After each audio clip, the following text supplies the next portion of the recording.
దేవుని నామమునకు మహిమ కలుగునుగాక. అనుదిన పరిశుద్ధ గ్రంథ పఠనము. ఆగస్టు 8. ప్రార్థన. దయగల తండ్రి, కృపగల దేవ, పరిశుద్ధుడానికి వందనాలు, స్తోత్రాలు.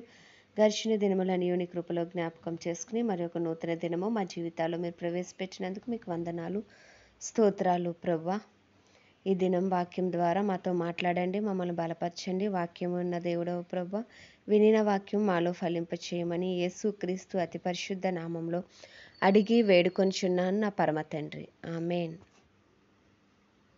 యెషయా గ్రంథము 38 నుండి 42 అధ్యాయములు. 38వ అధ్యాయము. ఆ దినములలో హిజ్కియాకు మరణకరమైన రోగము కలుగగా, ప్రవక్తయు ఆమోజు కుమారుడు అయిన యెషయా అతని యొద్దకు వచ్చి, నీవు మరణమవుచున్నావు, బ్రతుకవు గనుక నీవు నీ ఇల్లు చక్కబెట్టుకొనుమని యెహోవా సెలవిచ్చుచున్నాడని చెప్పగా, అతడు తన ముఖమును గోడతట్టు తిప్పుకుని, యెహోవా, యథార్థ హృదయుడనై సత్యముతో నీ సన్నిధిని నేనెట్లు నడుచుకొంటినో, నీ దృష్టికి అనుకూలముగా సమస్తమును నేనెట్లు జరిగించితినో కృపతో జ్ఞాపకము చేసుకొనమని హిజ్కియా కన్నీళ్లు విడిచుచు యెహోవాను ప్రార్థింపగా, యెహోవా వాక్కు యెషయాకు ప్రత్యక్షమై ఇలాగు సెలవిచ్చెను. నీవు తిరిగి హిజ్కియా యొద్దకు పోయి అతనితో ఇట్లనుము, నీ పితరుడైన దావీదునకు దేవుడైన యెహోవా నీకు సెలవిచ్చినదేమనగా, నీవు కన్నీళ్లు విడుచుట చూచితిని, నీ ప్రార్థన నేను అంగీకరించి ఉన్నాను. ఇంకా 15 సంవత్సరముల ఆయుష్షును నీకిచ్చెదను. మరియు ఈ పట్టణమును నేను కాపాడుచు నిన్నును ఈ పట్టణమును అష్షూరురాజు చేతిలో పడకుండా విడిపించెదను. యెహోవా తాను పలికిన మాట నెరవేర్చుననుటకు ఇది యెహోవా వలన నీకు కలిగిన సూచన. ఆహాజు ఎండ గడియారము మీద సూర్యుని కాంతి చేత దిగిన నీడ మరలా 10 మెట్లు ఎక్కజేసెదను. అప్పుడు సూర్యకాంతి దిగిన మెట్లలో అది 10 మెట్లు మరలా ఎక్కెను. యూదా రాజైన హిజ్కియా రోగియే ఆరోగ్యము పొందిన తరువాత అతడు రచించినది. నా దినములు మధ్యాహ్న కాలమందు నేను పాతాళ ద్వారమున పోవలసి వచ్చెను. నా ఆయుష్ శేషము పోగొట్టుకొని ఉన్నాను. యెహోవాను, సజీవుల దేశమున యెహోవాను చూడకపోవుదును. మృతుల లోక నివాసినై ఇకను మనుషులను కానకపోవుదునని నేను అనుకొంటిని. నా నివాసము పెరికివేయబడెను. గొర్రెల కాపరి గుడిసెవలె అది నా యొద్ద నుండి ఎత్తుకొని పోబడెను. నేయువాడు తన పని చుట్టుకొనున్నట్లు నేను నా జీవము ముగించుచున్నాను. ఆయన నన్ను బద్దె నుండి కత్తిరించుచున్నాడు. ఒక దినములోగా నీవు నన్ను సమాప్తి చేయుచున్నావు. ఉదయమగు వరకు ఓర్చుకొంటిని. సింహము ఎముకలను విరిచినట్లు నొప్పి చేత నా ఎముకలన్నీ విరవబడెను. ఒక దినములోగానే నీవు నన్ను సమాప్తి చేయుదువు. మంగళకత్తి పెట్టెవలెను, ఓదే కొరుకువలెను నేను కిచకిచలాడితిని. గువ్వవలె మూల్గితిని. ఉన్నత స్థలము తట్టు చూచి చూచి నా కన్నులు క్షీణించెను. నాకు శ్రమ కలిగెను. యెహోవా నా కొరకు పూటబడి ఉండును. నేనేమందును? ఆయన నాకు మాట ఇచ్చెను, ఆయనే నెరవేర్చెను. నాకు కలిగిన వ్యాకులమును బట్టి నా సంవత్సరములన్నీ నేను మెల్లగా నడుచుకొందును. ప్రభువా, వీటి వలన మనుష్యులు జీవించుదురు. వీటి వలననే నా ఆత్మ జీవించుచున్నది. నీవు నన్ను బాగు చేయుదువు, నన్ను జీవింపజేయుదువు. మిక్కుటమైన ఆయాసము నాకు నెమ్మది కలుగుటకు కారణమాయెను. నీ ప్రేమ చేత నా ప్రాణమును నాశనము గోతి నుండి విడిపించితివి. నీ వీపు వెనుక తట్టు నా పాపములనియు నీవు పారవేసితివి. పాతాళమున నీకు స్తుతి కలుగదు. మృతి నీకు కృతజ్ఞతాస్తుతి చెల్లింపదు. సమాధిలోనికి దిగువారు నీ సత్యమును ఆశ్రయించరు. సజీవులు సజీవులే కదా నిన్ను స్తుతించుదురు. ఈ దినమున నేను సజీవుడనై నిన్ను స్తుతించుచున్నాను. తండ్రుల కుమారులకు నీ సత్యమును తెలియజేతురు. యెహోవా నన్ను రక్షించువాడు. మన జీవిత దినములన్నీ యెహోవా మందిరంలో తంతివాద్యములు వాయింతుము. మరియు యెషయా అంజూరపు పండ్లు ముద్ద తీసుకుని ఆ పుండుకు కట్టవలెను. అప్పుడు అతడు బాగుపడునని చెప్పెను. మరియు హిజ్కియా, నేను యెహోవా మందిరమునకు పోయేదననుకొనుటకు గురుతేమని అడిగి ఉండెను. 39వ అధ్యాయము. ఆ కాలమందు బబులోను రాజును బలదాను కుమారుడునైన మెరోదకల్బాదాను హిజ్కియా రోగి అయి బాగుపడిన సంగతి విని పత్రికలను కానుకను అతని వద్దకు పంపగా, హిజ్కియా దూతలు వచ్చిన మాట విని వారిని లోపలికి రప్పించి, తన ఇంటనేమి రాజ్యమందేమి కలిగిన సమస్త వస్తువులలో దేనిని మరుగు చేయక తన పదార్థములు గల కొట్టును, వెండి బంగారములను, గంధవర్గములను, పరిమళ తైలమును, ఆయుధశాలను, తన పదార్థములలో ఉన్న సమస్తమును వారికి చూపించెను. పిమ్మట ప్రవక్త అయిన యెషయా రాజైన హిజ్కియా వద్దకు వచ్చి, ఆ మనుషులు ఏమనిరి? నీ వద్దకు ఎక్కడి నుండి వచ్చిరి అని అడుగగా, హిజ్కియా, బబులోనను దూర దేశము నుండి వారు వచ్చియున్నారని చెప్పెను. నీ ఇంట వారేమేమి చూచిరని అతడు అడుగగా, హిజ్కియా, నా పదార్థములలో దేనిని మరుగు చేయక నా ఇంటనున్న సమస్తమును నేను వారికి చూపించి ఉన్నాను అనెను. అంతటి యెషయా హిజ్కియాతో ఇట్లనెను, యెహోవా సెలవిచ్చు మాట వినుము. రాబోవు దినములలో ఏమీయూ మిగలకుండా నీ ఇంటనున్న సమస్తమును నేటి వరకు నీ పితరులు సమకూర్చి దాచిపెట్టినది అంతయును బబులోను పట్టణమునకు ఎత్తుకొని పోవుదురని సైన్యములకు అధిపతియగు యెహోవా సెలవిచ్చుచున్నాడు. మరియు నీ గర్భమందు పుట్టిన నీ పుత్ర సంతును బబులోను రాజు నగరునందు నపుంసకులుగా చేయుటకే వారు తీసుకొని పోవుదురు. అందుకు హిజ్కియా, నీవు తెలియజేసిన యెహోవా ఆజ్ఞ చొప్పున జరుగుట మేలే. నా దినములలో సమాధాన సత్యములు కలుగునుగాక అని యెషయాతో అనెను. 40వ అధ్యాయము. మీ దేవుడు సెలవిచ్చిన మాట ఏదనగా, నా జనులను ఓదార్చుడి, యెరూషలేముతో ప్రేమగా మాటలాడుడి. ఆమె యుద్ధకాలము సమాప్తమయ్యెను, ఆమె దోష రుణము తీర్చబడెను. యెహోవా చేతి వలన ఆమె తన సమస్త పాపముల నిమిత్తం రెండింతలు పొందెనను సమాచారము ఆమెకు ప్రకటించుడి. ఆలకించుడి, అడవిలో ఒకడు ప్రకటించుచున్నాడు. ఎట్లనగా, అరణ్యములో యెహోవాకు మార్గము సిద్ధపరచుడి, ఎడారిలో మా దేవుని రాజమార్గము సరాలము చేయుడి. ప్రతి లోయను ఎత్తు చేయవలెను, ప్రతి పర్వతమును ప్రతి కొండను అణచవలెను. వంకరవి చక్కగాను కరుకైనవి సమముగాను ఉండవలెను. యెహోవా మహిమ బయలుపరచబడును, ఒకడును తప్పకుండా సర్వ శరీరులు దాన్ని చూచెదరు. ఈలాగున జరుగునని యెహోవా సెలవిచ్చి ఉన్నాడు. ఆలకించుడి, ప్రకటించుమని ఒకడు ఆజ్ఞ ఇచ్చుచున్నాడు. నేనేమి ప్రకటింతునని మరి ఒకడు అడుగుచున్నాడు. సర్వ శరీరులు గడ్డి అయి ఉన్నారు, వారి అందమంతయు అడవి పువ్వు వలె ఉన్నది. యెహోవా తన శ్వాసము దాని మీద ఊదగా గడ్డి ఎండును, పువ్వు వాడును. నిశ్చయముగా జనులు గడ్డి వంటి వారే.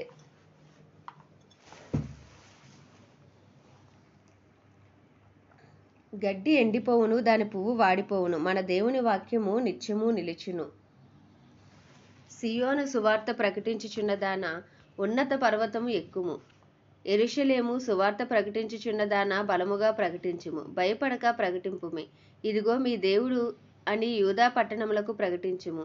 ఇదిగో తన బాహువే తన పక్షమును ఏలుచుండగా ప్రభువగు యెహోవా తానే శక్తి సంపన్నుడై వచ్చును. ఆయన ఇచ్చు బహుమానము ఆయన యొద్ద ఉన్నది, ఆయన చేయు ప్రతీకారము ఆయనకు ముందుగా నడుచుచున్నది. గొర్రెల కాపరి వలె ఆయన తన మందను మేపుడు, తన బాహువుతో గొర్రె పిల్లలను కూర్చి రొమ్మున ఆనించుకుని మోయును. పాలిచ్చు వాటిని ఆయన మెల్లగా నడిపించును. తన పుడిసిటిలో జలములు కొలిచిన వాడెవడు? జానతో ఆకాశంలో కొలచూచిన వాడెవడు? భూమిలోని మన్ను కొలపాత్రలో ఉంచిన వాడెవడు? త్రాసుతో పర్వతములను తూచిన వాడెవడు? తూనిక చేత కొండలను తూచిన వాడెవడు? యెహోవా ఆత్మకు నేర్పినవాడు ఎవడు? ఆయనకు మంత్రి అయి ఆయనకు బోధపరిచిన వాడెవడు? ఎవని యొద్ద ఆయన ఆలోచన అడిగెను? ఆయనకు వివేకము కలుగజేసిన వాడెవడు? న్యాయ మార్గమును గూర్చి ఆయనకు నేర్పిన వాడెవడు? ఆయనకు జ్ఞానమును అభ్యసింపజేసిన వాడెవడు? ఆయనకు బుద్ధి మార్గము బోధించిన వాడెవడు? జనముల చేద నుండి జారు బిందువుల వంటి జనులు త్రాసు మీద ధూళి వంటి వారు. ద్వీపములు గాలికి ఎగురు సూక్ష్మ రేణువుల వలెనే ఉన్నవి. సమిధలకు లెబానోను చాలకపోవును, దహన బలికి దాని పశువులు చాలవు. ఆయన దృష్టికి సమస్త జనములు లేనట్టుగానే ఉండును, ఆయన దృష్టికి అవి అభావముగాను శూన్యముగాను ఎంచబడును. కావున మీరు ఎవనితో దేవుని పోల్చుదురు? ఏ రూపమును ఆయనకు సాటి చేయగలరు? విగ్రహమును చూడగా శిల్పి దానిని పోతపోయును, కంసాలి దానిని బంగారు రేకులతో పొదుగును, దానికి వెండి గొలుసులు చేయును. విలువగల దానిని అర్పింపజాలని నీరసుడు పుచ్చని మాను ఏర్పరచుకొనును. కదలని విగ్రహమును స్థాపించుటకు నేర్పుగల పనివాని వెతికి పిలుచుకొనును. మీకు తెలియదా? మీరు వినలేదా? మొదటి నుండి ఎవరునూ మీతో చెప్పలేదా? భూమిని స్థాపించుటను బట్టి మీరు దాన్ని గ్రహింపలేదా? ఆయన భూమండలం మీద ఆసీనుడై ఉన్నాడు, దాని నివాసులు మిడతల వలె కనబడుచున్నాడు. ఒకడు తెరను విప్పినట్లు ఆయన ఆకాశ వైశాల్యమును వ్యాపింపజేసెను. ఒకడు గుడారము వేసినట్లు ఆయన దానిని నివాస స్థలముగా ఏర్పరచెను. రాజులను ఆయన లేకుండా చేయును, భూమి యొక్క న్యాయాధిపతులను మాయాస్వరూపులుగా చేయును. వారు నాటబడగానే విత్తబడగానే వారిని మొదలు భూమిలో వేరు తన్నక మునిపే ఆయన వారి మీద ఊదగా వారు వాడిపోదురు. సుడిగాలి పొట్టును ఎగరగొట్టునట్లు ఆయన వారిని ఎగరగొట్టును. నీవు ఇతనితో సమానుడవని మీరు నన్నెవనికి సాటి చేయుదురు అని పరిశుద్ధుడు అడుగుచున్నాడు. మీ కన్నులు పైకెత్తి చూడుడి. వీటిని ఎవడు సృజించెను? వీటి లెక్క చొప్పున వీటి సమూహములను బయలుదేరజేసి వీటన్నిటికీ నీ పేరులు పెట్టి పిలిచివాడే కదా. తన అధిక శక్తి చేతను తనకు కలిగి ఉన్న బలాతిశయము చేతను ఆయన ఒకటి అయినను విడిచిపెట్టడు. యాకోబు, నా మార్గము యెహోవాకు మరుగే ఉన్నది, నా న్యాయము నా దేవుని దృష్టికి కనబడలేదు. అవి నీ వేళ అనుచున్నావు. ఇశ్రాయేలు, నీ వేళ ఈలాగు చెప్పుచున్నావు. నీకు తెలియలేదా? నీవు వినలేదా? బూదిగంతములను సృజించిన యెహోవా నిత్యుడగు దేవుడు. ఆయన సొమ్మసిల్లడు, అలియడు. ఆయన జ్ఞానమును శోధించుట అసాధ్యము. సొమ్మసిల్లిన వారికి బలమిచ్చువాడు ఆయనే. శక్తిహీనులకు బలాభివృద్ధి కలుగచేయువాడు ఆయనే. బాలురు సొమ్మసిల్లుదురు, అలియుదురు. యవనస్తులు తప్పక తొట్రిల్లుదురు. యెహోవా కొరకు ఎదురుచూచువారు నూతన బలము పొందుదురు. వారు పక్షిరాజుల వలె రెక్కలు చాపి పైకెగురుదురు. అలియక పరిగెత్తుదురు, సొమ్మసిల్లక నడిచిపోవుదురు.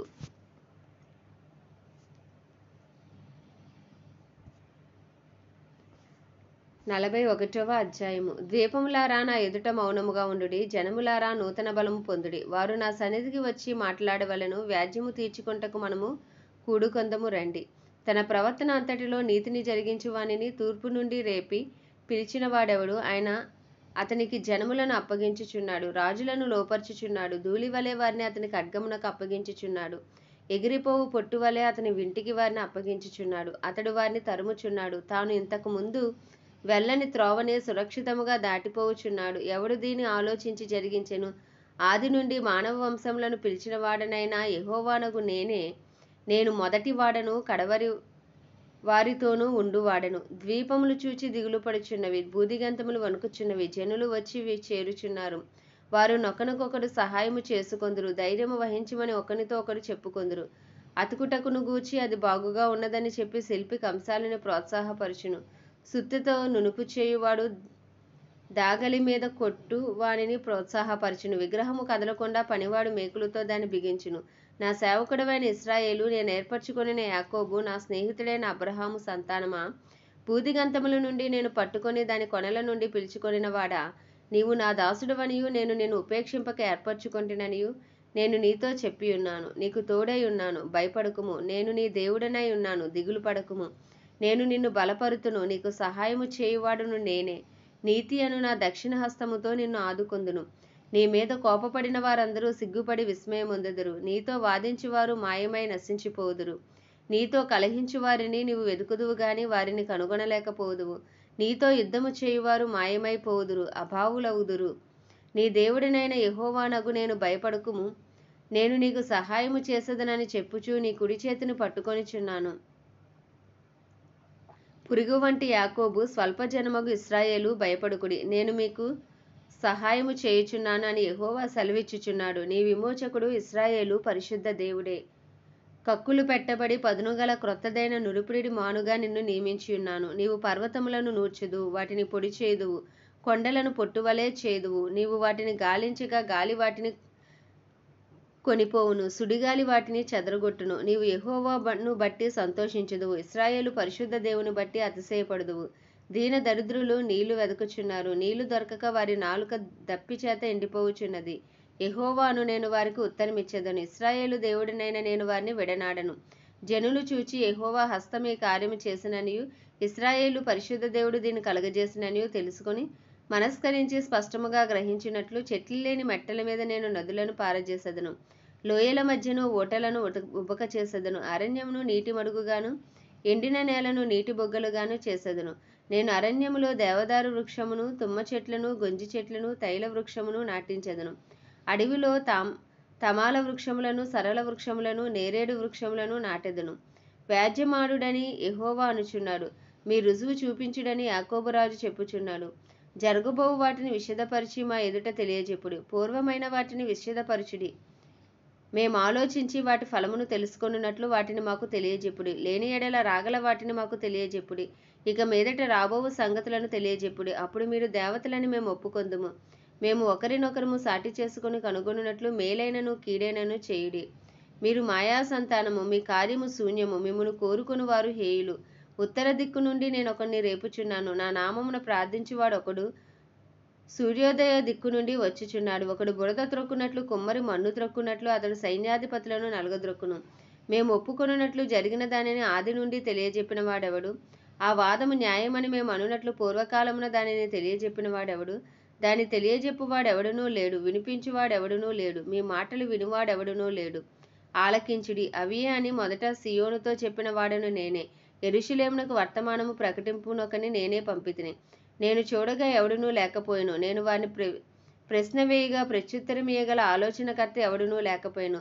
వారందరూ మాయాస్వరూపులు, వారి క్రియలు మాయ, వారి ప్రోక్త విగ్రహములు శూన్యములు, అవి వట్టి గాలి అయి ఉన్నవి. 42వ అధ్యాయము.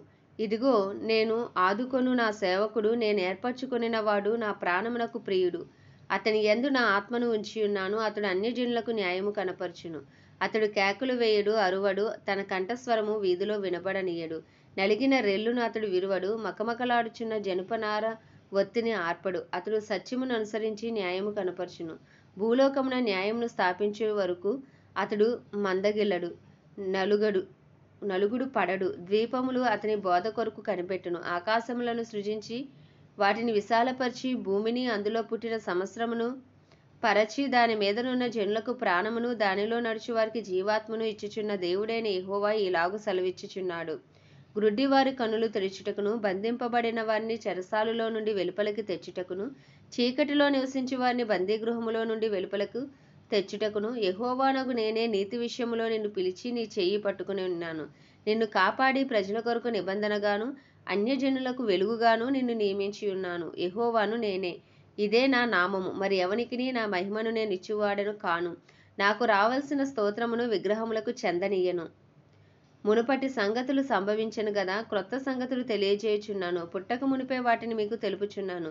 సముద్ర ప్రయాణము చేయువారులారా, సముద్రములోని సమస్తమా, ద్వీపములారా, ద్వీప నివాసులారా, యెహోవాకు క్రొత్త గీతము పాడుడి. బూదిగంతముల నుండి ఆయనను స్తుతించుడి. అరణ్యమును దాని పురములను, కేదారు నివాస గ్రామములను బిగ్గరగా పాడవలెను. శల నివాసులు సంతోషించుదురుగాక. పర్వతముల శిఖరముల నుండి వారు కేకలు వేయుదురుగాక. ప్రభావము గలవాడని మనుష్యులు యెహోవాను కొనియాడుదురు గాక. ద్వీపములలో ఆయన స్తోత్రము ప్రచురము చేయుదురుగాక. యెహోవా శూరుని వలె బయలుదేరును, యోధుని వలె ఆయన తన ఆసక్తి రేపుకొనును. ఆయన హుంకరించుచు తన శత్రువులను ఎదిరించును, వారి ఎదుట తన పరాక్రమము కనపరుచుకొనును. చిరకాలము నుండి నేను మౌనముగా ఉంటిని, ఊరకొని నన్ను అణుచుకొంటిని. ప్రసవ వేదన పడు స్త్రీ వలె విడవకుండా నేను బలవంతముగా ఊపిరి తీయుచు ఒగర్చుచు రోజు ఉన్నాను.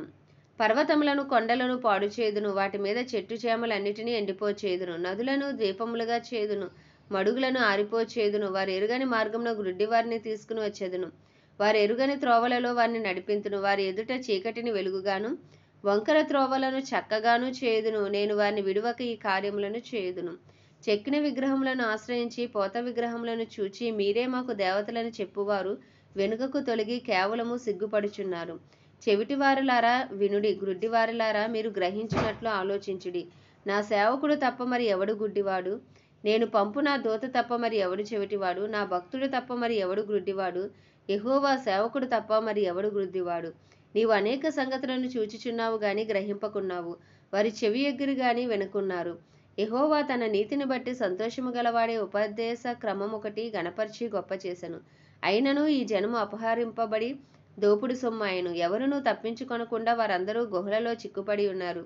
వారు బందీగృహములలో దాచబడి ఉన్నారు. దోపుడు పాలైరి, విడిపించువాడెవడునూ లేడు. అపహరింపబడి తిరిగి రప్పించమని చెప్పువాడెవడునూ లేడు. మీలో ఎవడు దానికి చెవియొగ్గును? రాబోవు కాలమునకే ఎవడు ఆలకించి వినును? యెహోవాకు విరోధముగా మనము పాపము చేసితిమి. వారు ఆయన మార్గములలో నడవ నొల్లకపోయిరి. ఆయన ఉపదేశమును వారు అంగీకరింపకపోయిరి. యాకోబును దోపు సొమ్ముగా అప్పగించిన వాడెవడు? దోచుకున్న వారికి ఇశ్రాయేలును అప్పగించిన వాడెవడు? యెహోవాయే గదా. కావున ఆయన వాని మీద తన కోపాగ్నియు యుద్ధబలమును కుమ్మరించెను. అది వాని చుట్టూ అగ్ని రాజేసెను. అయినను వాడు దాన్ని గ్రహింపలేదు. అది వానికి అంటుకొనెను గాని వాడు మనస్సున పెట్టలేదు. ఆమేన్. దేవుడి పరిశుద్ధ వాక్యము మన వినికిడిలో దీవించునుగాక. ప్రార్థన. దయగల తండ్రి, కృపగల దేవ, పరిశుద్ధుడానికి వందనాలు, స్తోత్రాలు. జీవాధిపతి, న్యాయాధిపతి, మృత్యుంజయుడా, మహాగణుడా, మహిమాగణతకు అర్హుడా, యోగ్యుడా, పూజ్యుడా, కృపను చూపుటకు ఐశ్వర్యవంతుడా, కృపా సత్య సంపూర్ణుడా, నీకు వందనాలు, స్తోత్రాలు, స్తుతులు చెల్లించుకుంటున్నాం ప్రభా. దినదినము నూతనమైన వాత్సల్యముతో మమ్మల్ని ప్రేమించుచున్న దేవుడవు తండ్రి, నీకు వందనాలు, స్తోత్రాలు. మా పాపములన్నీ నాయన నీ వీపు వెనక తట్టున పారవేసిన దేవుడవు ప్రభా, నీకు వందనాలు, స్తోత్రాలు. అయ్యా, నీ రక్తముతో నాయన మమ్మల్ని కడగండి, పవిత్రపరచండి, పరిశుద్ధపరచండి. మా అపరాధములన్నింటినీ దయతో క్షమించండి ప్రభా. అయ్యా, ఈ దినమంతా మీకు ఇష్టలుగా, మీ ఇష్టానుసారులుగా అయ్యా, మీ చిత్తానుసారులుగా జీవించు భాగ్యం మాకు దయచేయండి. నీ కృపలో మమ్మల్ని బలపరచండి నాయన. నీ కనికరం చొప్పున మమ్మల్ని జ్ఞాపకం చేసుకోండి. అయా, నీ సన్నిధి కాంతి మా మీద ప్రకాశింపచేయండి. మా కుటుంబాలన్నింటినీ పేరు పైన జ్ఞాపకం చేసుకోండి. చిన్న బిడ్డ మొదలుకున్నది వృద్ధుల వరకు అందరికీ నీ కృప కలుగును గాక నాయన. ఇంకను మారు మనసు లేని వారికి మారు మనసు, రక్షణ లేని వారికి రక్షణ, పరిశుద్ధాత్మ అనుభవం లేని వారికి పరిశుద్ధాత్మ అనుభవం మీరే దయచేయమని వేడుకొంచున్నాను తండ్రి. నీకు వందనాలు, స్తోత్రాలు ప్రభా.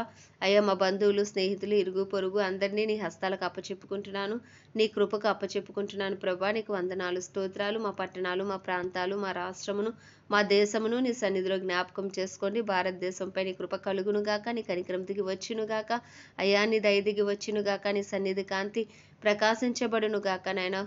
కడవరి వర్షమే మీరు దిగిరండి, కడవరి ఉజ్జీవాన్ని రగిలించండి ప్రభా. నీకు వందనాలు, స్తోత్రాలు. ఏ ఒక్క ఆత్మ నశించిపోకుండా నీ కృపను విస్తరింపచేయండి, నీ సన్నిధి కాంతిని ప్రకాశింపచేయండి. అయ్యా, ప్రపంచ దేశాలన్నింటినీ జ్ఞాపకం చేసుకోండి. వాటిని పరిపాలిస్తున్న రాజులను, వారి కింద పనిచేసిన అధికారులు అందరికీ నీ కృప కలుగునుగాక. సమస్త మానవాళికి గొప్ప రక్షణ కలుగునుగాక. ఇంకను ఆ సువార్త అందని గ్రామాలు, ప్రాంతాలు, పట్టణాలు పట్టబడినట్లు ఇంకను అనేక మంది సువార్థికులు లేపబడుదురుగాక, అపోస్తలులు లేపబడుదురుగాక, ప్రవక్తలు లేపబడుదురుగాక. అయ్యా తండ్రి, నీకే స్తుతులు, స్తోత్రాలు నైనా. ప్రతి మోకాలు నీ నామమును వంగునట్లును, ప్రతి నాలుక నీ నామమును ఒప్పుకొనున్నట్లును నీ కృపను అనుగ్రహించండి నాయన. అయ్యా తండ్రి, నీకే వందనాలు, స్తోత్రాలు ప్రభు. నీవు ఇచ్చిన ప్రతి వాగ్దానమును నెరవేర్చమని ప్రార్థిస్తున్నాం తండ్రి. నీకే స్తుతులు, స్తోత్రాలు. క్రైస్తవులందరినీ రూపాంతరపరచండి ప్రభా, నీ రూపులోకి మార్చండి. దినదినము నీకు సమీపంగా వచ్చే కృపను దయచేయండి. డినామినేషన్స్ భేదము లేకుండా ఏకతాటిపైకి వచ్చి ఏకాత్మతో ప్రభా అయ్యా నిన్ను స్తుతించి ప్రార్థించే మనసు ప్రతి క్రైస్తవునికి మీరు దయచేయమని ప్రార్థిస్తున్నాను తండ్రి. అయ్యా, నీకే వందనాలు. దైవజనులందరినీ ప్రత్యేకించి మీ హస్తాలకు అప్పచెప్పుకుంటున్నాం ప్రభా. వారికి ఇంకనూ నీ కృపను అనుగ్రహించండి. నీ బలమైన అభిషేకముతో నింపి ధైర్యంతో వాక్యమును బోధించి అనుకూల సమయంలో వారికి అనుగ్రహించండి. దేవానికి వందనాలు, స్తోత్రాలు. వారి రాకపోకలోని కాపుదల, భద్రత, వారు నిలవబడిన ప్రతి చోట నీ బలమైన అభిషేకముతో నింపండి. వారి కుటుంబాలన్నింటినీ నీ రక్త ప్రోక్షణ కింద ఉంచండి అయ్యా. వారి అవసరతలు అక్కర్లన్నీ నీ మహిమేశ్వరంలో తీర్చమని ప్రార్థిస్తున్నాం తండ్రి. అయ్యా, నీకే స్తుతులు, స్తోత్రాలు చెల్లించుకుంటూ ప్రభా అయ్యే ప్రతి కీడు నుండి మమ్మల్ని తప్పించండి, దుష్టుడి బారి నుండి మమ్మల్ని తప్పించమని, ఈ దినమంతా మీరు మాకు తోడుగా ఉండి నడిపించమని యేసుక్రీస్తు అతి పరిశుద్ధ నామంలో అడిగి వేడుకొంచున్నాం మా పరమ తండ్రి. ఆమేన్.